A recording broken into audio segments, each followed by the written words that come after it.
Good morning, everyone. Welcome to the Florida Department of Economic Opportunities Rebuild Florida Workforce Recovery Training Program Overview webinar. My name is Caroline Pryor, and I'm on the Office of Disaster Recovery team here at the Florida Department of Economic Opportunity. Today's webinar will provide a summary of Rebuild Florida's Workforce Recovery Training Program. Today's webinar will provide information on and an overview of Community Development Block Grant Disaster Recovery Funding, the Rebuild Florida Workforce Recovery Training Program, applicant eligibility, participant eligibility, eligible activities, the application cycle, award determination, and the technical question and answer period. First, I want to give a brief overview of how the disaster recovery sequence takes place.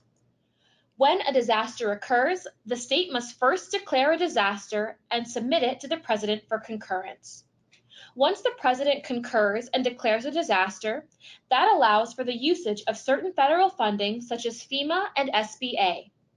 Those funding streams are available immediately after an event and for response and recovery activities. Then, as that immediate response is taking place, Congress may consider additional supplemental funding, which is signed into law by the President. Once funds are appropriated by Congress, the U.S. Department of Housing and Urban Development, or HUD, will publish guidelines in what is called the Federal Register. After the Federal Register is issued, the process for accessing CDBG disaster recovery assistance can formally begin. CDBG Disaster Recovery Assistance is designed to be the federal disaster recovery funding of last resort after other funding sources have been exhausted. HUD uses the best available data to identify and calculate unmet needs for disaster relief, long-term recovery, restoration of infrastructure, and housing and economic revitalization. HUD has awarded the state of Florida disaster recovery funds to assist in recovery from Hurricane Irma. Of this funding, $20 million has been designated to launch DEO's Workforce Recovery Training Program to train workers in the construction trades in communities impacted by Hurricane Irma. In this webinar, we will be diving deeper into the specifics of this program and its application process. There are three types of organizations that are eligible to apply for funding. The first two are educational institutions and technical centers.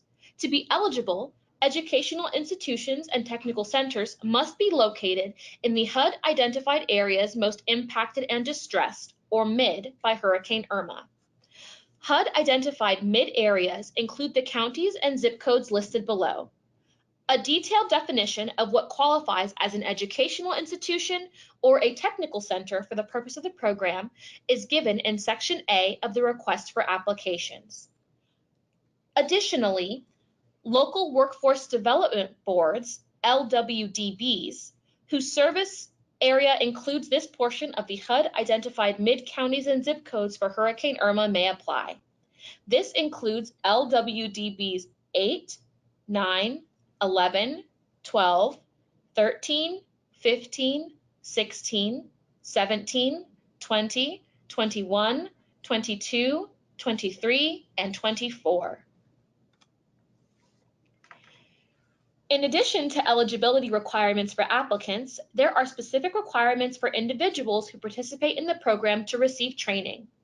Participants must be 18 years of age or older and eligible to work in the United States.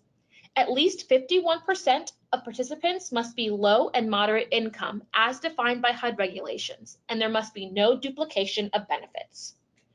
Additional information about participant eligibility is available in Part 3 of the program guidelines, and information on duplication of benefits is available in Part 4 of the program guidelines. Programs must include workforce training in the construction trades.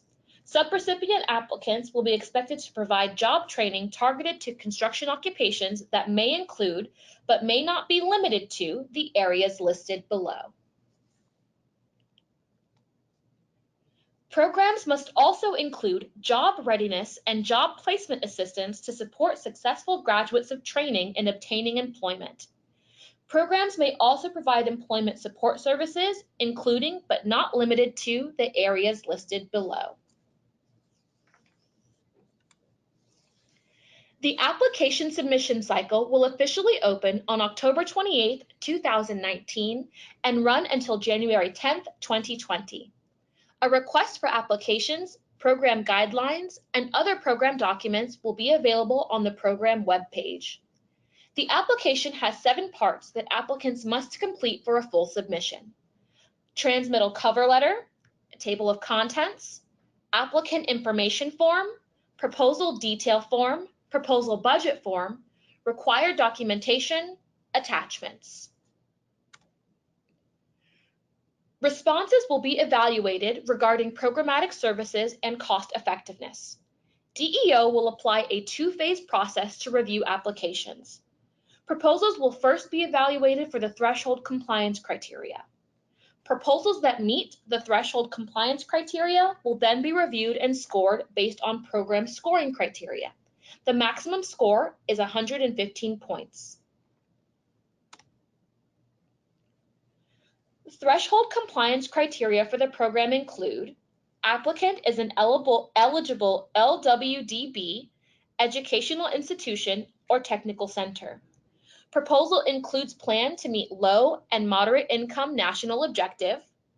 Proposal includes workforce training activities in construction trades. Proposal includes job readiness and job placement assistance. Proposal includes activities to meet Section 3 requirements. Proposal meets public service requirement as either a new service or a quantifiable increase in the level of an existing service above that provided through state or local funds in the year before the action plan was submitted.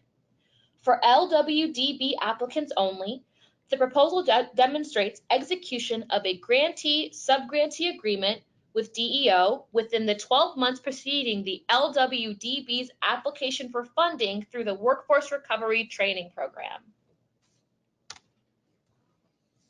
Applications that meet threshold compliance criteria will be scored based on the following criteria.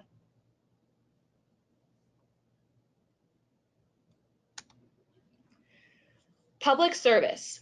Points awarded if application meets public service requirement to provide a new service or a quantifiable increase in the level of an existing service above that provided through state or local funds in the year before the action plan was submitted. Section 3 plan. Points awarded if an application meets Section 3 requirement to demonstrate efforts to recruit and target residents receiving public housing assistance and other low and very low income persons, and to demonstrate that successful graduates of this training are referred to businesses supported by or working on any CDBG-DR funded projects to meet their contracted Section 3 goals. Services for individuals with limited English proficiency. Points will be awarded for services provided in English, Spanish, and Haitian Creole. Capacity. Points awarded if applicant has, within the 5 years immediately preceding the application, received and successfully administered federal funding from HUD, the Department of Labor, the Department of Education, or another federal agency without unresolved findings by that federal agency or the Office of Inspector General of that agency. Staffing. Points awarded if leadership, staff, and resources demonstrate skill and experience necessary for implementing proposed services. Graduate placement. Points awarded if applicant has a demonstrated track record of success in providing similar services, including ratio of training entrants to graduates and graduate employment rate. LMI population. Points awarded for ability to serve target population to meet LMI national objective. Training time frame. Points awarded for demonstration that defined time frame for participant completion of training is appropriate for each construction occupation and supports Hurricane Irma recovery efforts. Support services. Points awarded for quality and robust support services to provide support to trainees. Job readiness. Points awarded for quality and robust job readiness and job placement assistance to support graduates in obtaining employment. Construction trades training. Points awarded if proposed job training supports construction trades in scope of work and demonstrates support of Hurricane Irma recovery efforts. More information on award determination is provided in Section 2 of the program guidelines. A compilation of frequently asked questions has been published on the program webpage.